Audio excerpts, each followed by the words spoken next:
France 24 et La Première présente. Bonjour, bienvenue dans l'Hebdo Outre-mer, émission consacrée à l'actualité des territoires ultramarins. À la une cette semaine, un tremblement de terre a secoué Mayotte. L'île est sous haute surveillance depuis la naissance d'un volcan sous-marin. A tout de suite.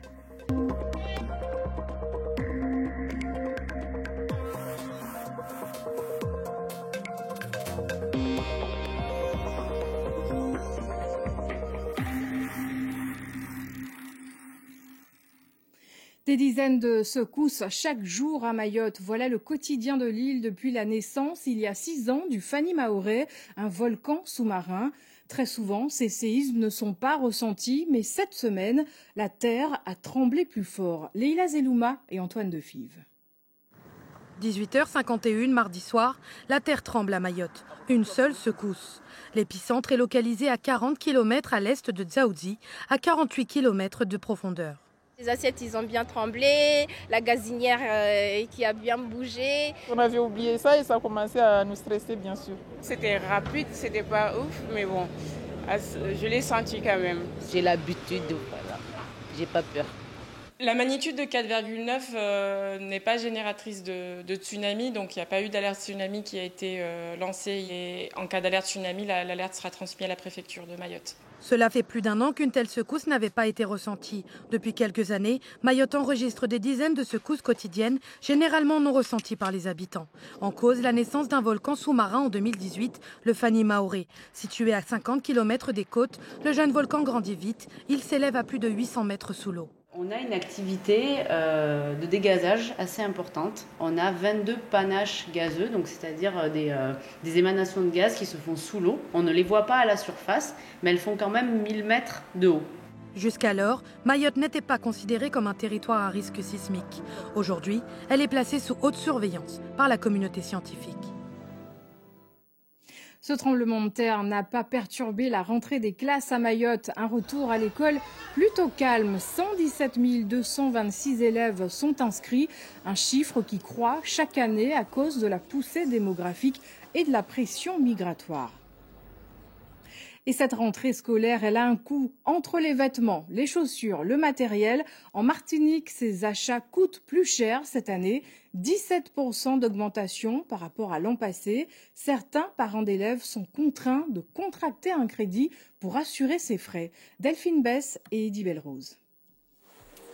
Dans cette papeterie, les familles viennent de plus en plus tard pour les courses de rentrée. Fini les achats dès juin, juillet ou même mi-août. Cette année, la foule est arrivée après paiement des allocations.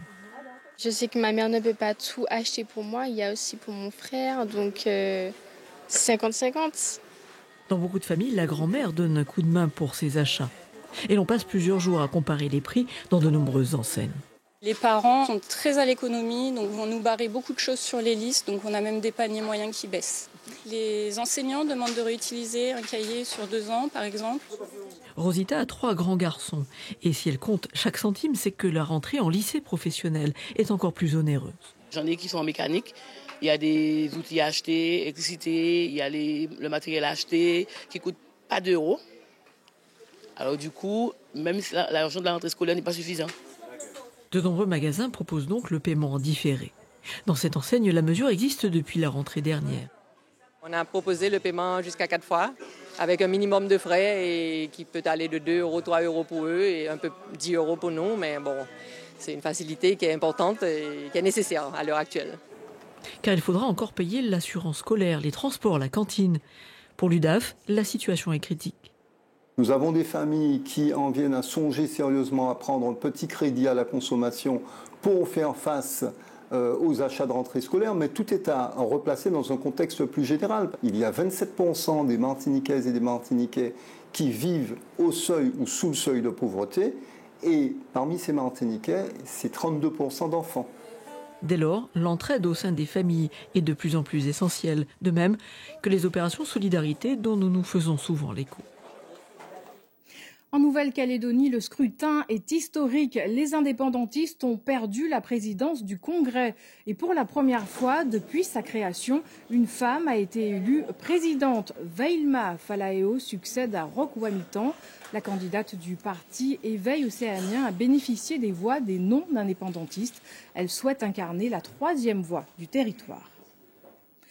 On poursuit avec cette saisie record de cocaïne au large de la Martinique. La Marine nationale a retrouvé plus de 10 tonnes à bord d'un navire de pêche. Depuis le début de l'année, plus de 30 tonnes de cocaïne ont été interceptées par la juridiction interrégionale spécialisée de Fort-de-France. Dans l'actualité, ce SOS mondial lancé par Antonio Guterres, le chef de l'ONU, souhaite alerter sur la montée du niveau des océans plus rapide que prévu, une menace pour les îles du Pacifique. En réalité, cette hausse concerne tous les territoires ultramarins.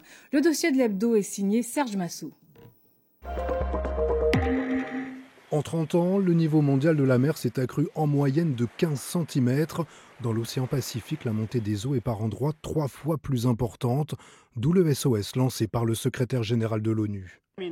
Je suis ici au Tonga pour lancer un SOS mondial. Sauvons nos océans, luttons contre la montée des eaux. Cette catastrophe mondiale met en péril ce paradis unique. Dans l'archipel des Tuamotu en Polynésie française, les habitants ne peuvent que constater le phénomène, comme William sur l'atoll de Rangiroa. Heureusement, quand on a mis les digues en place, ça a diminué pour la montée des eaux. Mais pour plus tard, pour l'avenir, pour nos enfants et pour nos petits-enfants, je pense qu'on craint quand même la montée des eaux. Autre océan, même phénomène. En Guadeloupe, 9 communes sont officiellement menacées par l'érosion de leur littoral. C'est le cas aussi en Guyane, comme dans le village amérindien d'Awala Yalimapo, où les fortes marées amènent l'eau parfois jusque dans les maisons. La marée est montée jusqu'à la porte de Madame Milly, que vous voyez ici. Et du coup, qui est montée au fur et à mesure des 2 jours, en gros. Déplacer les villages. Quel endroit? On ne sait pas encore exactement. Qui va fournir? Là, c'est du sou, c'est de l'argent. Des projets d'adaptation existent déjà. En Martinique, la commune du Prêcheur réfléchit à faire déménager certains habitants plus en hauteur dans un écoquartier qui servirait aussi de refuge en cas de phénomène climatique extrême. Une école refuge donc, qui permet de protéger les gens en cas de gros problèmes climatiques, type cyclone ou des gros lards. Donc les gens ils pourront venir se réfugier ici pendant presque 2 semaines. Donc du coup les classes pourront se transformer en dortoirs. Beaucoup plus au nord de l'Atlantique, le village de Miquelon-Langlade, situé 2 mètres au-dessus du niveau de la mer. Ses habitants ont accepté l'idée de déménager sur un site plus en hauteur. Des projets qui nécessitent le soutien financier de l'État. Dans son SOS, Antonio Gutiérrez appelle les dirigeants du monde à augmenter massivement les investissements dans l'adaptation au changement climatique pour protéger les populations des risques actuels et futurs. D'où viennent nos connaissances sur les plantes locales d'outre-mer? Elles sont souvent utilisées avec beaucoup de précautions et de crainte. À La Réunion, la Plamédome, l'association Plantes aromatiques et médicinales, nous emmène dans la forêt du Grand Étang pour apprendre à préserver ce savoir traditionnel. C'est la bonne idée de ce journal avec Henri Claudelma et Michel Bertil. Le Grand Étang en bas n'est pas leur destination finale. Leur balade à eux se fait tête en l'air sur les sentiers du savoir. Cette forêt du Grand Étang à Saint-Benoît compte 120 plantes médicinales sur les quelques 650 recensées à La Réunion. Ça s'appelle le bois de Jolicoeur. Je vais demander à Jean-René pourquoi tu utilises le bois de Jolicoeur. Dans le rôle de guide, Claude Maraudon et Jean-René Técher.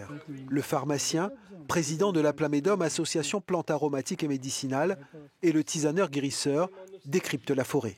On a une sensation et cette sensation est vraiment une vibration en nous. Donc c'est là, après on met aussi dans le laboratoire, on dit voilà, on va faire analyser cette plante. Ce savoir non académique, Magali Olagnier-Beldame va pendant 1 an tenter de le comprendre.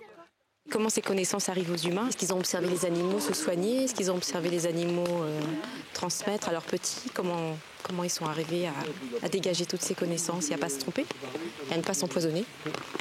Milena Maillot, elle, travaille sur la transmission de ce savoir traditionnel. Il faut que nous trouvions des solutions aujourd'hui pour pouvoir savoir que ça nous a fait pour maintenir et pour espérer garder la biodiversité que nous avons ici dans l'océan Indien. La Plamédome, en s'entourant de chercheurs venus de tous horizons, ambitionne justement de protéger la biodiversité réunionnaise.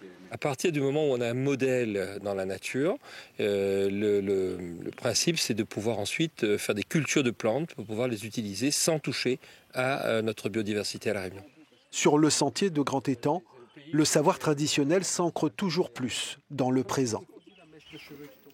Après une jolie balade, je vous propose de vous prélasser dans l'étang de Savoyard. C'est à Saint-Pierre-et-Miquelon. C'est un incontournable des vacances estivales de ce côté de l'Atlantique Nord. Yvan Rakotovao et Anne-Sophie Estruche. 23 degrés dans l'air, 21 dans l'eau. Le pavillon vert est hissé. Les conditions sont réunies pour la baignade. Encore faut-il réussir à se mettre à l'eau. Quand tu vas dans l'eau la première fois, tu t'habitues pas trop, tu dis que c'est froid. Mais après, quand tu es dedans, tu dis que c'est chaud et que c'est bien. Piquer une tête en profitant du beau temps avant la fin des vacances. Sur l'étang de Savoyard, les baigneurs s'en donnent à cœur joie, en acrobatie, ou juste pour le simple plaisir de patauger, entre amis ou en famille. Très calme. L'eau, elle était superbe. Enfin, moi, j'adore l'eau à cette température. C'est bon pour les jambes, il paraît. Donc, très, très bien. Alors que certains recherchent quelques prises à se mettre sous la dent, d'autres restent sur le bord et se lancent dans des grands travaux pour embellir un peu plus la plage. C'est quoi, c'est une piscine? C'est un château. Un château? Devant l'école de voile, le ponton est toujours prisé des ados. Pendant que les parents prennent le soleil, les jeunes se jettent à l'eau. On essaie de profiter au maximum, on peut se baigner, les enfants font parfois de la voile, du paddle, voilà, c'est aussi l'idée de profiter un peu alors, de la chaleur, sans avoir peur des mots, et du soleil aujourd'hui. Profiter des derniers beaux jours de l'été sur l'étang, nous-mêmes n'avons pas pu résister à faire le grand plongeon. Et c'est la fin de cette édition. Pour réagir et revoir l'émission, direction france24.com et les réseaux sociaux. Merci de votre attention. L'information continue sur France 24.